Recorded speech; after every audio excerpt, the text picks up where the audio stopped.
कभी अगर आपको बाज बनने का मौका मिले तो बेशक बन जाना, पर कभी तोता मत बनना, क्योंकि तोता बोलता बहुत ज़्यादा है और बाज बोलता बहुत कम है। तो इसीलिए बाज बनना। तो मैं ऐसे ही आज आपको एक बाज की सच्ची कहानी बताता हूँ। पूरी दुनिया में पक्षियों के 10,000 से भी ज़्यादा प्रजातियाँ पाई जाती है। सभी के वहीं 2 पैर, 2 पंख और 1 गर्दन होती है, लेकिन इन्हीं में से एक ऐसा पक्षी है जिसकी एक अलग ही पहचान है। आसमान का सीना चीर के हजारों किलोमीटर ऊपर 120 किलोमीटर की रफ्तार से उड़ता है, जो खुद के कई गुना अधिक वजन के शरीर को भी अपने पंजों में दबोचकर उड़ जाता है, और इसीलिए उसे पक्षियों का राजा कहा जाता है, जिसे हम बाज के नाम से जानते हैं। और एक बाज इतना ऊंचा मुकाम हासिल कर लेता है अपनी ट्रेनिंग और अपनी पूर्ण जन्म की वजह से। अगर आप इस दुनिया में एक मुकाम हासिल करना चाहते हैं तो एक बाज को बाज बनने का पूरा सफ़र आपको जानना बहुत ज़रूरी है, क्योंकि 25 से 30 साल की उम्र तक आने के बाद भी लोगों को रिस्क लेने से डर लगता है, लेकिन एक बाज की जीवन की शुरुआत ही रिस्क से होती है। जिस उम्र में बाकी पक्षियों के बच्चे ची ची करना सीखते हैं, उस उम्र में एक मादा बाज अपने बच्चे को पंजों में दबाकर हजारों मीटर आसमान की ऊंचाइयों में उड़ जाती है, उसे ये बताने के लिए कि तेरा जन्म आसमान का सीना चीर के सबसे ऊपर उड़ने के लिए हुआ है। तेरा जन्म पक्षियों का बादशाह बनने के लिए हुआ है। जमीन से हजारों किलोमीटर ऊपर ले जाकर मादा बाज अपने पंजों से उसे छोड़ देती है, और यहीं से शुरू होती है उसकी हवाई रिक्शी ट्रेनिंग। वह चूजा जमीन की तरफ तेजी से गिरने लगता है, थोड़ा नीचे आता है तो उसके पंख खुलने लगते हैं। नीचे आते आते वह अपने पंखों को फड़फड़ाने लगता है, लेकिन वह अब तक उड़ना नहीं सीखा है।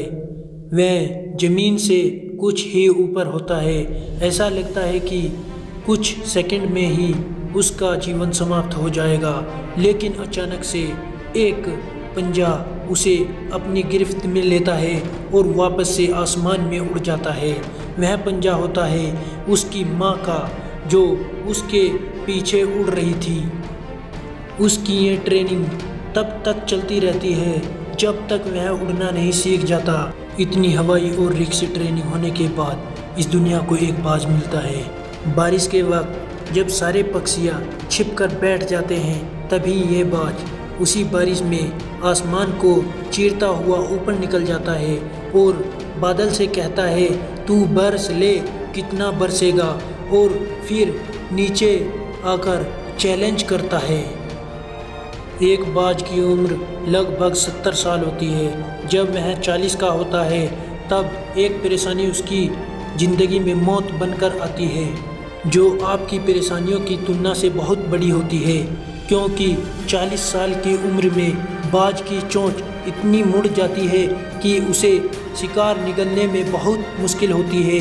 उसके पंख भारी हो जाते हैं, छाती से चिपकने लगते हैं, जिसके कारण वह उड़ नहीं पाता, मुश्किलों का सामना करना पड़ता है। उसके पंजे लंबे और लचीले हो जाते हैं, जिससे वह शिकार सही से पकड़ नहीं पाता। अब उस बाज के पास 3 रास्ते होते हैं। लेसन नंबर 1, वह अपने शरीर को त्याग सकता है। लेसन नंबर 2, गिर्द की तरह छोड़ा हुए भोजन पर निर्भर हो जाए। और शुरू होता है लेसन नंबर 3, सबसे कठिन और पीड़ा त्याग रास्ता। अपने आप को पूर्ण स्थापित को फिर से आसमान का सीना चीर कर उड़ने का, और वह इसी तीसरे रास्ते को चुनता है और अपने पास के सबसे ऊंची चोटी पर पहुंच जाता है। वहां पर अपना घोंसला बनाता है और फिर शुरू होता है परेशानियों को जड़ से उखाड़ कर आसमान में उड़ने का सफ़र। वह अपनी चोंच को एक चट्टान पर मार मार कर तोड़ देता है, लहूलुहान कर जाता है और इंतज़ार करता है एक नई चोंच आने का। उसके बाद अपनी नई चोंच से अपने पंजे काट देता है और फिर इंतज़ार करता है नए पंजे उगाने का। उसके बाद वह अपने एक एक पंख को शरीर से अलग करता है और फिर इंतज़ार करता है नए पंख उगाने का। और इस प्रक्रिया में उसे समय लगता है पूरे 5 महीने का। इन 5 महीनों में कठिन तपस्या से एक बाज को न्यू जन्म मिलता है।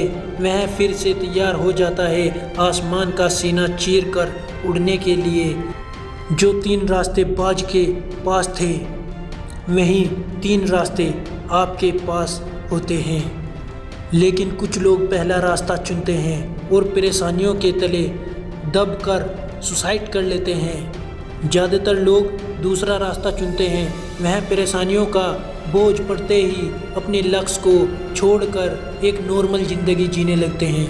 और कुछ वह लोग भी होते हैं जो इस परेशानी को लात मारकर अपनी मेहनत के दम पर बाज की तरह आसमान की बुलंदी को छू लेते हैं। दोस्तों, बाज की यह ट्रेनिंग हमें बहुत बड़ी सीख देती है कि अगर रिस्क लेना पड़े तो लो, कि अपने फील्ड में अपने आप को इतना ट्रेंड कर लो कि उस फील्ड में आपसे ऊपर उड़ने के बारे में सोचकर लोगों के पसीने छूट जाए, तभी आप अपने फील्ड के बादशाह कहलाओगे।